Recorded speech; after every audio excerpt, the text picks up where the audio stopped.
حضرت سیدنا عمر فاروق، سب بولیے رضی اللہ تعالی۔ حضرت عمر فاروق رضی اللہ تعالیٰ عنہ کا مبارک زمانہ ہے۔ حضرت عمر نے فوج بھیجی ایران کے حکمران کے ساتھ جہاد کرنے۔ ایران کے بادشاہ نے 2 عیسائی جاسوس بھیجے، کہنے لگا ذرا پتہ تو کرو مسلمانوں کا رات کا طریقہ کیا ہے، میں صف بندی کراتا ہوں۔ وہ ساری رات صف بندی کراتا رہا۔ 2 جاسوس آئے مسلمانوں کی معلومات کرنے، معلومات کر کے جب واپس گئے تو حضرت عمر فاروق رضی اللہ تعالیٰ عنہ کے سپاہیوں کو دیکھا، غور سے پلٹے تو بادشاہ کہنے لگا کیا حال دیکھ کے آئے ہو؟ کہنے لگا سارے مسلح پہ بیٹھے ہوئے ہیں، جتنے گھنٹے ہم وہاں رہے ہیں مجاہدین مسلح پہ رہے ہیں، یوں لگتا ہے جیسے ان کا دنیا داری سے کوئی تعلق۔ اور کہنے لگے بادشاہ کوئی ایسی طاقت ہے جس کو وہ بلا رہے تھے، کوئی ایسی قوت ہے جس کو وہ پکار رہے تھے، ہمیں بھی وہاں کھڑے ہو کے محسوس ہوتا تھا کہ ہاں کوئی ہے جو آ جائے گا ان کی مدد کے لیے، کوئی ہے جو پہنچے گا ان کی مدد کرے گا۔ ایران کا بادشاہ کہنے لگا مجھے سمجھ آ گئی ہے، وہ جسم کی طاقت سے نہیں لڑتے، وہ کوئی غیبی طاقت ہے جس سے وہ لڑتے ہیں۔ بھائی وہ غیبی طاقت بھی تو ہمارے پاس ہم نے ناراض کر لیا نا، وہ بھی تو نہیں نا، مسجد کا رخ بھی تو کوئی نہیں۔ اور میں نے پچھلے جمعے بھی کہا تھا، پھر کہتا ہوں، وہن ہو گیا امت کو۔ نبی پاک نے فرمایا امت کو وہ کیا ہے، دنیا سے محبت ہو گئی ہے، موت سے کراہت ہو گئی ہے، وہن ہے۔ صحابہ کرام کو موت سے بڑا پیار تھا، موت سے بڑی محبت کر، ہماری طرح نہیں وہ کہتے تھے مریں گے تو منو مٹی، تو وہاں ٹھیک ہے عذاب قبر حق ہے، لیکن میں کہا کرتا ہوں سالوں کے بعد جو پردیس سے ماں کے پاس آئے، ماں اسے عذاب نہیں دیتی، اس کا ماتھا چوما کرتی ہے۔ اور بھائی جو رب کریم کی بارگاہ میں جائے گا تیرا کیا خیال ہے، گل سڑ جائے گا؟ مدینے والے حبیب نے فرمایا قبر المومن روضۃ من ریاض الجنہ، فرمایا میرا مومن جب قبر میں جاتا ہے تو اللہ جنت کے سارے دروازے کھول دیتا ہے، وہ تو اللہ کی رحمت میں پہنچتا ہے۔ کون کہتا ہے مومن مر گئے، وہ تو قید سے چھوٹے اپنے گھر گئے۔ کون کہتا ہے قبر میں عذاب ہے تو صرف عذاب ہی ہے، ہاں مجرم کو سزا ملے گی، لیکن مومن ہمیشہ جہنم میں، وہ بالآخر جنت میں جائے گا، بالآخر جنت میں جائے گا۔ اور کسی درویش نے بات کی، وہ کر کے چلے گئے، بر کمال ہی کر گئے، کہنے لگے دوزخ میں میں تو کیا، میرا سایہ نہ جائے گا، کیونکہ رسول پاک سے دیکھا نہ جائے گا۔ نبی پاک سید عالم علیہ السلام کے غلام تو دیکھو نا، ساری زندگی عمر فاروق بخاری پڑھو تو صحیح، ساری زندگی عمر ہر نماز کے بعد کہتے تھے اللہم ارزقنا شہادت فی سبیلک، اللہ بسترے پہ موت نہ دینا، موت مجھے شہادت کی دینا۔ حضرت سیدنا مولا علی شیر خدا کرم اللہ تعالیٰ وجہ الکریم ساری زندگی کہتے رہے اللہ علی نے میدان میں عمر گزاری ہے، اسے شہادت کی موت عطا فرما۔ وہ بھائی یہ تو شہادتیں مانگنے والے۔ حضرت امام حسین میدان کربلا میں کھڑے تھے، شمر کہنے لگا حسین تیری چاروں جانب موت ہے، تو آپ فرمانے لگے تجھے ابھی ہمارا پتہ ہی نہیں، موت سے تو ہمارا پیار چلتا ہے۔ اور فرمایا یہ شہادت تو ہمارا پیچھا کرتی ہے، پہنچ جاتی ہے جہاں ہم ہوتے ہیں، موت سے ڈرا رہا ہے۔ مسلمان کا مرنے کو دل نہیں کرتا، ورنہ وہ اتنی بڑی کوٹھی میں کون رہے گا؟ مرنے کو دل اس لیے نہیں کرتا کہ وہ جو 6 کروڑ 10 کروڑ ڈالر لوٹ کے رکھے، مر گئے تو کھائے گا کون؟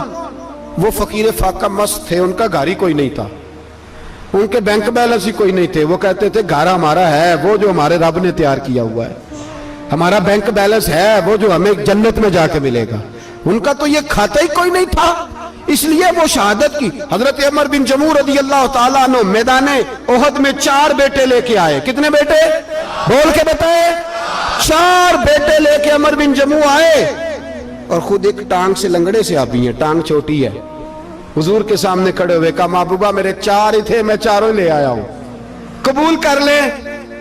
تو حضور نے فرمایا تو کیوں تلوار اوڑے آیا ہے، یہ تو نے کیوں گلے میں اسلحہ ڈالا ہوا ہے؟ کہا یا رسول اللہ میں نے بھی تو جانا ہے نا۔ تو حضور نے فرمایا 4 بیٹے جو ہیں۔ تو حضرت عمر بن جموع نے بات کی، صحابہ کہتے ہیں ہم لبوں سے مسکرا رہے تھے، آنکھوں سے رو رہے تھے، کیا عجیب انداز ہے۔ حضور نے فرمایا عمر 4 بیٹے جو آ گئے تو رہنے دے۔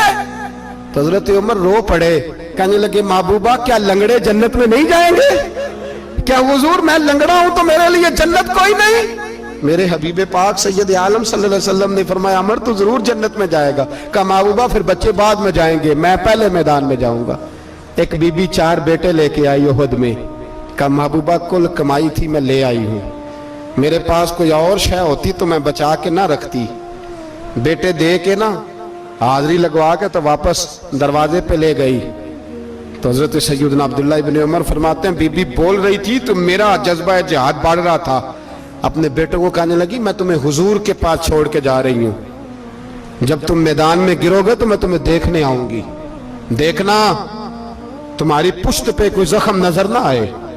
جتنے تیر کھانے ہوئے سینے پہ کھانا, جتنے تلواروں کے نیزوں کے زخم برداشت کرنے ہوئے یہاں کھانا, پشت پہ زخم نظر نہ آئے. حضرت عبداللہ ابن عمر فرماتے ہو بی بی کی گفتگو میرا جذبہ جہاد بڑھا رہی تھی. ایک بی بی 3 سال کا 4 سال کا بیٹا لیے رو رہی ہے, احد کا دن ہے.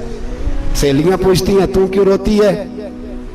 وہ کہتی ہے دیکھو میرا خامد بھی بدر میں شہید ہو گیا, بھائی اور باپ بھی. دل کرتا ہے کوئی جوان بیٹا ہوتا تو آج مصطفیٰ کے ساتھ اسے ہی بھیج دیتی.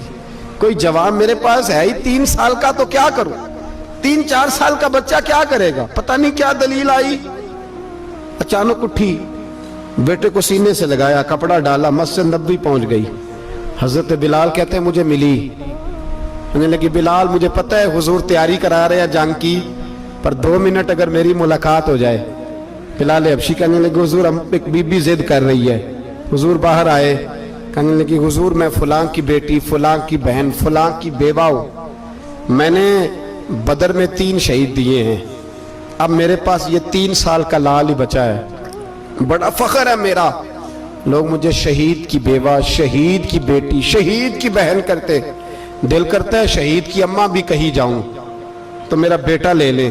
سیدنا بلال کہتے ہیں حضور مسکرائے, کہنے لگے یہ 3 سال کا نونہال کیا کرے گا؟ کہتے ہیں اماں کا عجیب جذبہ ہے. کہنے لگی محبوبہ سنا ہے اسلحہ بھی تھوڑا ہی ہے, ڈھالیں زیادہ کوئی نہیں, میرا بیٹا ساتھ رکھ لیں, جب آپ کی طرف کوئی تیر آیا نا تو میرا بیٹا ڈھال کے تو اس کو ڈھال بنا کے آگے کر دینا. محبوبہ ڈھال تو بانی سکتا ہے نا. حضرت بلال فرماتے ہیں مصطفیٰ کریم نے فرمایا جا میں نے قبول کیا, قیامت کے دن بیٹا گھر لے جا, جب تیرا نام پکارا جائے گا تو شہید کی اماں کہہ کے پکارا جائے گا, جا تو گھر لے جا. کہتے ہیں چلتے چلتے ایک غریبنی اور آ گئی, اتنی سی اٹی بان کی, اتنی سی. بلال حضور سے ملاقات ہو جائے گی. نبی پاک آ گئے تو کہا محبوبہ یہ غلبہ اسلام میں میرا بھی حصہ ڈال لیں. حضور نے فرمایا یہ کیا ہے؟ کہنے لگی حضور خامد فوت ہو گیا, اولاد اللہ نے بے نیازی سے دی نہیں, سویرے چرخہ کاٹ کے رزق حلال کھاتی ہوں, میرے پاس نا یہ اتنا سا بان ہے, ایک گھوڑے کی لگام بن جائے گی. محبوبہ حصہ تو ڈال جائے گا نا دین کے لیے, میری قبولیت ہو جائے گی. میرے حبیب نے ہاتھ اٹھائے اور دعا مانگی, کہے اللہ جتنا تو میدان کے مجاہدوں کو اجر عطا فرمائے اتنا اس غریبنی کو بھی عطا فرمانا, اتنا اسے بھی دینا. بھائی یہ جذبے تھے, یہ رنگ تھا امت مسلمہ کا, اس لیے کافر گھر میں بیٹھ کے کامپا کرتا تھا.